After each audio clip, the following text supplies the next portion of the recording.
Good evening, aspirants. Welcome to Daily News Analysis of Shankar IAS Academy. Today's date is 23rd of April 2024. Displayed here are the articles that we are going to discuss today. So as you can see, we have taken articles from different newspapers. Also, we will be covering articles from Saturday, that is 20th of April 2024, and today's article. So let's begin the discussion. So first we will discuss few previous year questions. Look at this question. So it is about the community reserves. Before answering this question, let us discuss about community reserves in a brief and come back to this question. See, community reserves are areas which are designated by the state government on community or non-public land. These reserves are established when the members of a community or individuals agree to offer their land for their conservation purposes. Know that they are established under Wildlife Protection Amendment Act 2002 with the primary objective of enhancing the socio-economic conditions of the people living in these areas while also promoting wildlife conservation. The governance of this reserve is overseen by the Community Reserve Management Committee. With these basics, let us go back to the question. Consider the following statements. Once the central government notifies an area as a community reserve, first, the chief wildlife warden of the state becomes the governing authority of such forest. This statement is correct because as per the section 33 of the Wildlife Protection Act, the chief wildlife warden becomes the governing authority. Next, hunting is not allowed in such area. This statement is correct. People of such area are allowed to collect non-timber forest produce. This statement is also correct. People of such area are allowed traditional agricultural practices. This statement is incorrect because traditional agricultural practices like jhum cultivation is not allowed in this area. So the answer is option C, only 3. Next question. This question is about the carbon markets. So first we will learn few things about carbon market and come back to this question. See, carbon markets are also known as emissions trading system or cap and trade program. This aims to reduce greenhouse gas emissions by creating a market for buying and selling carbon allowances or credits. Carbon markets work on the principle of carbon pricing, which aims to put a financial value on the carbon dioxide emissions. The objective of carbon markets is to create economic incentives for reducing greenhouse gas emissions. For example, an industrial facility surpassing emission standards can acquire credits, while another struggling to meet the prescribed standards can purchase these credits to demonstrate compliances. Now coming back to the question, the first statement, carbon markets are likely to be one of the most widespread tools in the fight against climate change. This statement is correct because by the end of 2021, more than 21% of world's emissions were covered by some form of carbon pricing. Next statement, carbon markets transfer resources from private sector to the state. This statement is also correct because most of the voluntary carbon credits that are available now come from the private companies that create carbon projects or from government programs that are certified by carbon standards. So the second statement is correct, but it did not give the correct explanation of the statement 1. So the correct answer is option B. Both the statements are correct and the statement 2 is not the correct explanation of statement 1. Look at this article. India gave the first set of BrahMos supersonic cruise missiles to the Philippines. The Philippines agreed to a $375 million deal with India in January 2022 for 3 batteries of these missiles, making them as the first buyer outside India and Russia. The Philippines is getting these missiles as a part of their military modernization program. This delivery is happening during tensions between the Philippines and China in the South China Sea. Once operational, these missiles will greatly boost the defense capabilities of the Philippines. This is the crux. In this context, let us learn few things about BrahMos. See, BrahMos is a supersonic cruise missile jointly developed by DRDO and Russia government. The name BrahMos is a combination of the names of 2 rivers, that is Brahmaputra of India and Moskva of Russia. Now coming to the technical details of the missile, know that it is a 2-stage missile system. The first stage is fueled by a solid propellant based booster engine. This stage brings the missile to supersonic speed. The second stage is a liquid ramjet stage. This stage takes the missile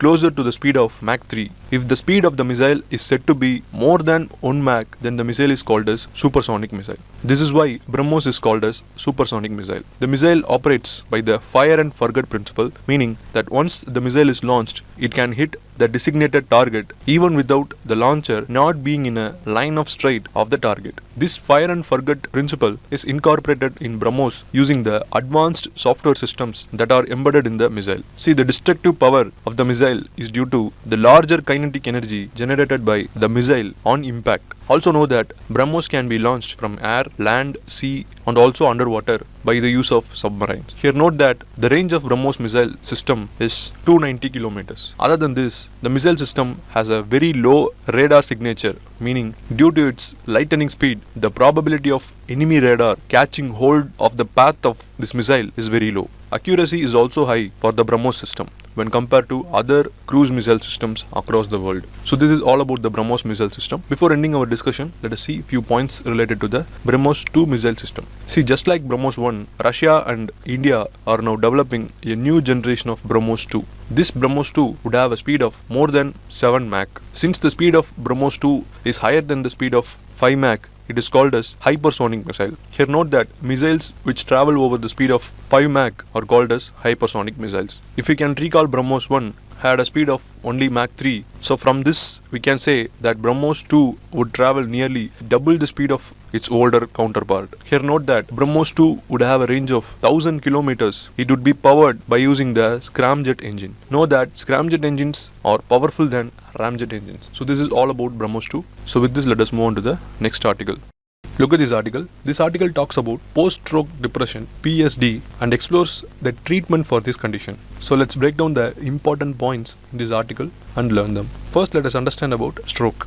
Stroke is when someone suddenly shows signs of brain function problems that last more than a day or lead to death, and it is usually caused by issues with blood vessels in the brain. Strokes can cause serious mental and emotional issues like memory problems, changes in the personality and mood swings. After a stroke, people often face difficulties with physical abilities, thinking and emotions. The mental and emotional problems after a stroke can happen because of brain damage or because of how the person reacts to their new challenges. Many stroke survivors experience depression known as post-stroke depression, PSD, which can make recovery harder. Now we shall know about the post-stroke depression. See, PSD is a common mood disorder that affects around 85% of stroke survivors. It can negatively impact cognitive functions, rehabilitation and survival, and it is linked to poor recovery outcomes, social isolation and more severe functional dysfunction. PSD can also increase mortality by up to 10 times. Now let us see how PSD can be treated. Treating PSD involves different approaches. Biological, that is related to the body. Psychological, that is related to the thoughts and emotions. Social and rehabilitation, that is to regain abilities, etc. However, in places with limited resources, it's not always possible to provide all these types of care. Some small studies found that talking therapies like cognitive behavioral therapy, CBT, can help reduce depression symptoms in stroke patients. Another therapy called behavioral activation. This focuses on increasing enjoyable activities, which may also help. Certain techniques that stimulate the brain like repetitive transcranial magnetic stimulation and transcranial direct current stimulation have also shown promises in easing PSD symptoms. Psychiatrists might prescribe antidepressant medicines to treat PSD. These drugs have been proven to work well, but it is important for doctors to choose the right one and keep an eye on the person's progress. They should also discuss the benefits and risks of taking antidepressants beforehand. There is also evidence that starting antidepressants before depression sets in could prevent it from developing in stroke patients. These are all some of the important points mentioned in the article. With this, let us move on to the next news article. Look at this Hindu news article from 20th of April 2024, that is Saturday. It states that a huge prehistoric snake fossil has been recovered from a Kutch mine in Gujarat. See, during IIT Roorkee study, fossil remains of Vasuki indicus was found. It is a 27 pieces of a partial well-preserved vertebral column that is found in Gujarat's Panandro lignite mine in Kutch. This discovery was published in the peer-reviewed journal National Scientific Reports. It is now suggested that the reptile could have been anywhere between 10 meters and 15 meters long, or as big as a modern day school bus. Recently, the green anaconda are among the largest snake species, with females growing more than 7 meters long. The snake is likely lived 47 million years ago during the period called Middle Eocene. The reptile existed at a time when Africa, India and South America were one conjoined landmass. With this background, let us revise geological timescale for the upcoming prelims. The geological timescale provides a framework for understanding Earth's history, dividing it into distinct intervals based on significant geological and biological events. So let's see them one by one. First one is Precambrian era. This era was between 4.6 billion to 541 million years ago. This era was dominated by a single-celled organisms like bacteria and algae. It includes the formation of Earth, the evolution of life from a simple prokaryotics to more complex eukaryotics, and emergence of multicellular organisms. Next era was Paleozoic era. This was the period between 541 to 252 million years ago. This era was characterized by the explosion of life forms, including marine invertebrates, fishes, plants, insects, and the first tetrapods. The major events include Cambrian explosion, the colonialization of land by the plants and animals during the Devonian, and the mass extinction at the end of the Permian. Next era is Mesozoic era. This era was between the period of 252 to 66 million years ago. Note that this era was known as the age of reptiles. Dinosaurs such as Tyrannosaurus rex and Triceratops dominated the terrestrial ecosystem. Marine reptiles like ichthyosaurs and plesiosaurs flourished, while birds and mammals began to evolve. Next era was Cenozoic era. This was between the period of 66 million years ago to the present. This marked by the rise of mammals and birds. Mammalian megafauna, including mammoths and saber-toothed cats, roamed the earth. Hominids, including Homo sapiens, emerged during the Quaternary period, leading to the development of human civilization. So that's all about this article. With this, let us move on to the next news article. Look at this article. It states that the world is on the brink of nuclear conflict due to escalating tensions in Ukraine and West Asia. We know that Israel and Iran are engaged in covert war, with recent events bringing them close to the direct confrontation. While Arab countries are aiding Israel, Russia threatens Ukraine with nuclear strikes. This brought world again to the brink of nuclear war. This is the crux of this article. So with this backdrop, let us learn India's nuclear policy with our mains answer writing practice. First, look at this question. Discuss about India's nuclear policy considering the recent tensions. What are the advantages and challenges for India? This question comes under GS paper 2. Now let's start the discussion. See, the key words here is discuss. It means we need to have a written discussion on nuclear policy of India. In the second part, we are to present the challenges and opportunities for India. Now, so let's start with the introduction. You can mention this quote of Albert Einstein about nuclear warfare. That is, I know not with what weapons World War III will be fought, but World War IV will be fought with sticks and stones. This statement underscores the impact of a full-blown nuclear war on the humanity. Sensing this, India as a responsible nuclear state is maintaining policies which acts as an example for other states to emulate. In this discussion, let us see about nuclear policy of India and their pros and cons. So this is about the intro. Now moving on to the main body part of the answer. In the first part, we ought to talk about the nuclear policy of India. First of all, a nuclear doctrine or a policy is a principal nuclear weapon state would employ its nuclear weapons both during peace and war. It helps to establish deterrence of a country vis-a-vis adversary. Know that it is a statement through which a country communicates its intention and resolve to the enemy. Now let us see the principles of India's nuclear policy. The first important policy is no first use policy. It is a principle through which India would not be the first to use nuclear weapons in a conflict, but would retaliate if attacked with such weapon. Next one is credible minimum deterrence. India would maintain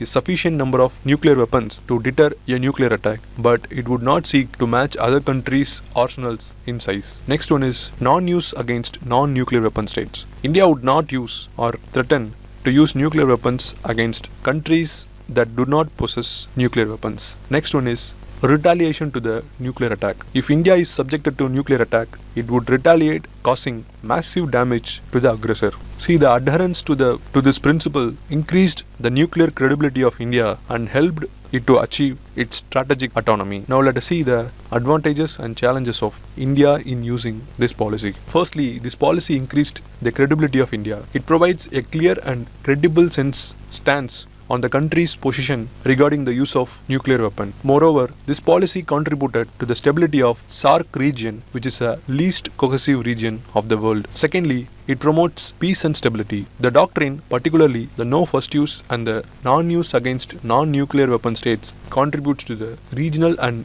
global peace and stability. Thirdly, it supports disarmament goals. The credible minimum deterrence stance aligns India with global disarmament goals and reduces the chance of costly arms race. Fourthly, it reinforces India's responsible image. See, the strict adherence of the policy increased India's image as a responsible nuclear power. This has strategic benefits for India in terms of its international standing and relations with other countries. Finally, it mitigates the risk of accidental nuclear war. The doctrine's no first use policy reduces the risk of accidental nuclear war as it removes the pressure for a rapid decision to launch in a crisis. This allows for a more measured response, potentially averting catastrophe. Even though the policy has many advantages, there are challenges associated with this policy. It leaves India in a vulnerability to first strike. See, the no first use policy potentially exposes India to the damaging first strike from an adversary. Various strategic experts opine that in such a case, India's ability to launch a retaliatory strike could be significantly compromised. The development of Pakistani tactical nuclear weapon poses serious challenge to India's no first use policy. The use of such weapons in a limited war scenario could potentially escalate the conflict, putting India in a difficult position given its no first use policy commitment. The rapidly changing security dynamics of India's neighborhood regions poses a threat. See, the modernization and expansion of China's nuclear capabilities and various anti-Indian policies by China could be a significant challenge to India's policy of minimum deterrence. There are inherent flaws in the India's nuclear doctrine, like India does not explicitly mention a counter-force strategy focusing on enemy military assets, which could be a huge security threat in case of a full-blown war. So this is the body part of the answer. Now coming to the conclusion, as we all know, security is a dynamic concept and all doctrines needs periodic reviews. This is applicable for us too, but that should be done in a manner in keeping in these policies at the center. They are maintaining the strategic restraint, increasing engagement with the neighbors through dialogue, strengthening our conventional capabilities, effectively developing our missile defense system, etc. Above all, the principle which should guide us is the world peace and non-violence as professed by our founding fathers. So that's all about mains answer writing practice. Now we shall see few other articles which were in news. First, look at this article. So it was discussed in the Supreme Court that significant number of candidates in the Indian election have criminal cases against them, and those with criminal cases are more likely to win seats compared to those without the cases. This highlights the necessity for voters to have access to detailed information about the criminal histories of candidates to make informed decisions. So the Supreme Court's report advocates that there has to be detailed district-wise information about the criminal trials against legislatures should be made available on the State High Court's website. This will strengthen the voters' right to information, which is a part of their fundamental right to free speech and expression. That's all about this article. Next one, look at this text and context page article. The Representation of People's Act 1951 includes rules about spending limits and activities of star campaigners who are key figures or celebrities endorsed by political parties to campaign during elections. Each recognized political party can name up to 40 star campaigners, and each unrecognized parties can name up to 20 star campaigners. These campaigners can travel and promote their party without their expenses counting towards the individual candidate's spending limit, provided they focus on party's promotion rather than specific candidates. However, if the star campaigner explicitly asks for votes for a specific candidate or shares the stage with them during the event, the cost of that event must be included in the candidate's campaign expenses. Additionally, if the star campaigners' travel includes candidates or if they incur lodging costs, a portion of these expenses will count towards the candidate's budget. The Election Commission, which oversees the election, has issued guidelines emphasizing respectful and issue-based campaigning. In case where the star campaigners violate these guidelines, there have been instances where the Election Commission has intervened. For example, in 2020, the Election Commission removed 2 BJP members from their star campaigner list for inappropriate remarks. However, when the Election Commission tried to remove Kamal Nath from the Congress Party's star campaigner list for derogatory comments, the Supreme Court ruled that Election Commission did not have authority to do so. To manage these issues more effectively, it's suggested that the law could be amended to give the Election Commission explicit authority to revoke a star campaigner's status for serious violations, ensuring the campaign rules are respected and properly enforced. That's all about this article. Next, look at this business standard article. The International Labour Organization reports that over 70% of workers worldwide are facing dangers from climate change at their job, which is resulting in many deaths each year. These risks are particularly severe for the poorest workers and include heat waves, droughts, wildfires and hurricanes. The International Labour Organization is urging governments to update and create safety laws to protect workers as these climate-related hazards increase and become more intense. That's all. Next, look at this editorial article. The key point is that political parties in India, specifically Congress and CPIM, are proposing to amend the constitution to include disability as the ground for discrimination under Article 15. This change, long demanded by disability rights advocates, would offer stronger legal protection and acknowledge the rights of persons with disabilities. This is to align with the commitment made when India ratified the United Nations Convention on Rights of Persons with Disabilities. This move signals a potential shift in political will and recognition of the importance of addressing disability rights at a constitutional level. That's all. Now we shall move on to the prelims practice question discussion. First, look at this question. With reference to BrahMos missile, consider the following statements. First, BrahMos is capable of carrying nuclear warheads. This statement is correct. BrahMos can carry both conventional and nuclear warheads. Next, it uses only liquid fuel based engine for attaining high speeds. This statement is incorrect because it uses both solid and liquid fuel based engine for propulsion. So the answer is option B, 2 only. Next, look at this quiz question. Which of the following psychological conditions commonly occur after a stroke? Understand the question and give your answer in the comment section. Displayed here is the mains practice question for you today. Understand the question and try to answer it in the comment section. With this, we come to the end of this news article discussion. If you like the video, do like, share and subscribe to Shankar IAS Academy. Thank you so much for watching.